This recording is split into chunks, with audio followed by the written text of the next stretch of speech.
The Overton window has shifted on feminism. You go on X, you go on, there are women that are just like, screw feminism, just screw me over. And you see these 20-year-old girls like, I can't believe my mom taught me this. This is not what I want. And there is an active rebellion by men and women against feminism.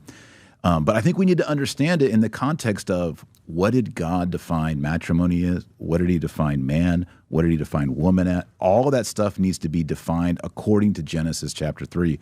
And he's pointing at, look, if you want to understand brokenness in families, you go back to Genesis chapter 3, because everything is getting reversed and overturned in that small little chapter in the Bible. And there's a lot of insight there.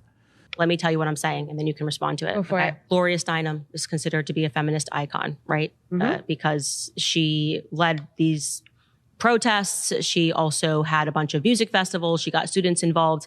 It is just a fact that Gloria Steinem was funded by the CIA, okay?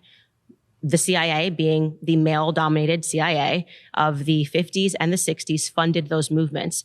So what do you think was the explicit aim? Do you think it was because the government really wanted you to be more free, that they wanted to encourage women to enter? Well, I have to be honest with you, I couldn't speak on behalf of the government. Okay. You know what I mean? And what their intention I think it's important because you just said that I don't know history. And I think it's pretty important, if you're going to sit across from me and say I don't know history, that you learn a piece of history.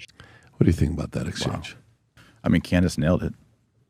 Totally. Yeah. And also people are starting to discover that Karl Marx talks about how that women have to be liberated from the home and women need to be in the workplace. This is Karl Marx. This is socialism. This is part of the new secular religion. And feminism was never intended to make the world a better place. It's creating a different class warfare within the home.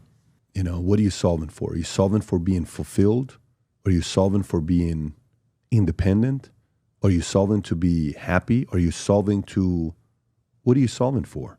If the solving is to make you equal to men, you're never going to win, because we're never going to win. We can't have kids. We're never going to be equal to you. We can't have kids. You're never going to be equal to us. There's certain jobs you're just not willing to do. Fulfillment. Are you fulfilled? Is the product solid? Are men as fulfilled as they were before? Is their value being shown? It's not hard to look at the data and see how our men feel today and how our women feel today, especially some of them that signed up to this concept 40 years ago, 50 years ago, 60 years ago.